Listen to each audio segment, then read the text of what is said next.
അപ്പോൾ അസിത, അതായത് ഇന്നലെ ഇപ്പോൾ കോൺഗ്രസിന്റെ മീറ്റിംഗിൽ അതായത് തെരഞ്ഞെടുപ്പുമായി ബന്ധപ്പെട്ട പൊതുയോഗത്തിൽ സംസാരിക്കുമ്പോൾ രണ്ടുപേർ, അതായത് ലോക്സഭയിലെ പ്രതിപക്ഷ നേതാവ് രാഹുൽ ഗാന്ധിയും അദ്ദേഹം ഓൺലൈനായിട്ടാണ് അതിൽ പങ്കെടുത്തത്, അതുപോലെ മല്ലികാർജ്ജുൻ ഖാർഗെയും ഇവിടെ കേരളത്തിൽ UDF തുടങ്ങിവെച്ച അല്ലെങ്കിൽ KC വേണുഗോപാൽ തുടങ്ങിവെച്ച ഡീൽ ആരോപണം ആവർത്തിക്കുകയുണ്ടായി. മാത്രമല്ല രാഹുൽ ഗാന്ധി ഉപയോഗിച്ച പദപ്രയോഗം CJP എന്നാണ്, കമ്മ്യൂണിസ്റ്റ് ജനതാ പാർട്ടി എന്ന് പരിഹസിച്ചുകൊണ്ട് പറഞ്ഞു. മാത്രമല്ല ഒരു കാര്യം കൂടി പറഞ്ഞു, അതായത് ED പോലെയുള്ള എൻഫോഴ്സ്മെന്റ് ഡയറക്ടറേറ്റ് പോലുള്ള കേന്ദ്ര ഏജൻസികൾക്ക് മുന്നിൽ ഞാൻ നിന്നിട്ടുണ്ട് ഒരുപാട് മണിക്കൂർ, പക്ഷേ വലിയ ആരോപണങ്ങളൊക്കെ ഉണ്ടായിട്ട് മുഖ്യമന്ത്രിക്ക് ഇതുവരെ ഒരു കേന്ദ്ര അന്വേഷണ ഏജൻസി അദ്ദേഹത്തിനെ പിന്തുടരുകയോ അദ്ദേഹത്തെ ചോദ്യം ചെയ്യുകയോ ചെയ്തിട്ടില്ല. ഇതൊക്കെ ഡീലിനുള്ള വ്യക്തമായ തെളിവുകളാണ് എന്നാണ്.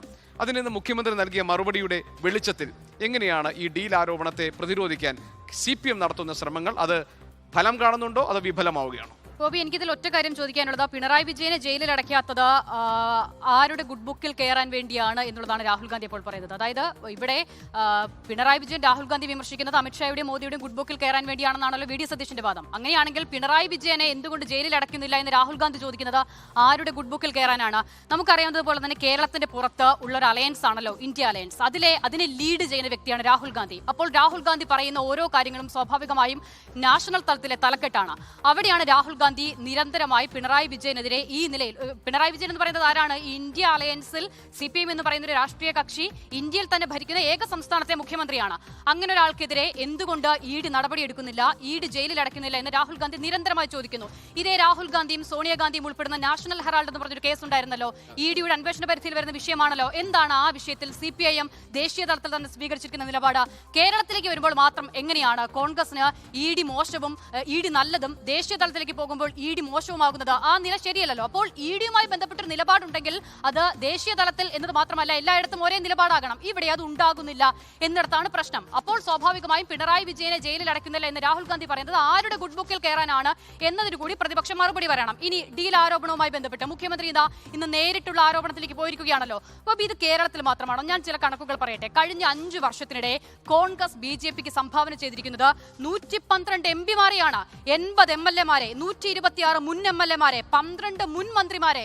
കഴിഞ്ഞ ദിവസങ്ങളിൽ രാജ്യസഭാ തെരഞ്ഞെടുപ്പുമായി ബന്ധപ്പെട്ട വോട്ടെടുപ്പിൽ എത്ര പേരാണ്, എത്ര കോൺഗ്രസ് MLAമാരാണ്, എത്ര കോൺഗ്രസിന്റെ പ്രതിനിധികളാണ് BJPക്ക് അനുകൂലമായി വോട്ട് ചെയ്തത്? അപ്പോൾ ഇതൊന്നും ഡീലല്ലേ? അപ്പോൾ ഇങ്ങനെ കൃത്യമായി തന്നെ ചിലയിടങ്ങളിൽ സർക്കാരിനെ തന്നെ ദുർബലപ്പെടുത്തി. നമുക്കറിയാവുന്നതുപോലെ ഗോപി, എത്രയിടത്ത് തെരഞ്ഞെടുപ്പുമായി ബന്ധപ്പെട്ട് കൃത്യമായ ഭൂരിപക്ഷം ഉണ്ടായിരുന്നിട്ടും സർക്കാർ ഉണ്ടാക്കാൻ കഴിഞ്ഞില്ല കോൺഗ്രസിന്. ഗോവയിൽ എന്താണ് കഴിയാതിരുന്നത്? അങ്ങനെ എത്ര ഇടങ്ങളിൽ. അപ്പോൾ അവിടെയൊക്കെ ജയിച്ചു വരുന്ന ആളുകളെ പോലും പൂർണ്ണമായും BJPയുടെ തൊഴുത്തിൽ കൊണ്ട് കെട്ടി BJPക്ക് വിജയിക്കാനുള്ള സാഹചര്യം ഉണ്ടാക്കുകയും BJP ദുർബലമായിരുന്ന ഇടങ്ങളിൽ അവരെ ശക്തിപ്പെടുത്തുകയും ചെയ്തത് ആരാണ്? അത് കോൺഗ്രസ് ആണ്. അപ്പോൾ ആ ചരിത്രം അല്ലെങ്കിൽ ആ വസ്തുത മറന്നുകൊണ്ടാണ് ഈ ആരോപണം ഉന്നയിക്കുന്നത് എന്നുള്ളതാണ് പ്രശ്നം. ശരി, ഞാൻ ഇവരുടെ അടുത്തേക്ക് പോകാം. അതിനുമുമ്പ് എനിക്കൊരു ബ്രേക്ക് എടുക്കണം. പക്ഷേ അസിത, ഒരു കാര്യം, അതായത് ഇന്നിപ്പോൾ മുഖ്യമന്ത്രി പറഞ്ഞ പ്രതികരണത്തിൻ്റെ ഒരു പ്രധാനപ്പെട്ട ഭാഗം, അദ്ദേഹം ഈ NDA പറഞ്ഞ അതേ പ്രതിരോധത്തിന്റെ വാദങ്ങളല്ലേ ഇന്ന് മുഖ്യമന്ത്രിയും ഉയർത്തിയിരിക്കുന്നത്. ഇപ്പോൾ BJPയുടെ സംസ്ഥാന അധ്യക്ഷൻ രാജീവ് ചന്ദ്രശേഖർ കഴിഞ്ഞ ദിവസം പറഞ്ഞത് യഥാർത്ഥത്തിൽ കേരളത്തിന് പുറത്ത് കൂട്ടായി നിൽക്കുന്ന, എല്ലാ സംസ്ഥാനങ്ങളിലും ഒറ്റക്കെട്ടായി നിൽക്കുന്ന അവരാണ് ഈ സഖ്യത്തിനെ കുറിച്ച് അല്ലെങ്കിൽ ഈ അവിശുദ്ധ കൂട്ടുകെട്ടിനെ കുറിച്ച് പറയുന്നത് എന്ന് പറഞ്ഞതിന്റെ വേറൊരു രൂപം തന്നെയല്ലേ, വേറൊരു ഭാഷ തന്നെയല്ലേ ഇന്ന് മുഖ്യമന്ത്രിയുടെ പ്രതികരണത്തിൽ? അല്ലെ, രാഹുൽ ഗാന്ധിയുടെ കാര്യമല്ല ഞാൻ ചോദിച്ചത്, മുഖ്യമന്ത്രി പറഞ്ഞത്.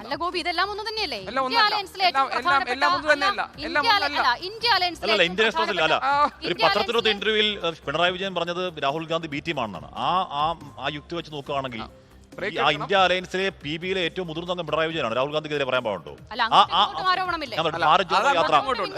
ഭാരത് ജോഡോ യാത്ര, കണ്ടെയ്നർ യാത്ര എം സ്വരാജ് പറയാൻ പാടുണ്ടോ എന്ന് പറഞ്ഞാൽ കേരളത്തിൽ ഇന്ത്യ സഖ്യം ഇല്ല. കേരളത്തിൽ ഡയറക്റ്റ് ഫൈറ്റ് ആണ്, നേർക്കുനേർ ഫൈറ്റ് ആണ്. കേരളത്തിൽ ഇന്ത്യ സഖ്യത്തിന്റെ ഏതെങ്കിലും പുറത്തുള്ള കാര്യം പറഞ്ഞു വന്നു കഴിഞ്ഞാൽ ഒരു കാര്യം ഒറ്റ പറഞ്ഞോട്ടെ, CPM മൊത്തം 4 MPമാരാണുള്ളത്. ഒരു MP കേരളത്തിൽ നിന്ന്, ബാക്കി 3 MP രണ്ടിടത്ത് പരോക്ഷ കോൺഗ്രസ് വോട്ടും ഒരിടത്ത് കോൺഗ്രസ് വോട്ട് അടക്കം രാജസ്ഥാൻ അമറാറാം അടക്കം വാങ്ങി വിജയിച്ചവരാണ്. അതൊക്കെ പറഞ്ഞു ഇവിടെ എന്ത് കാര്യം? ശരി,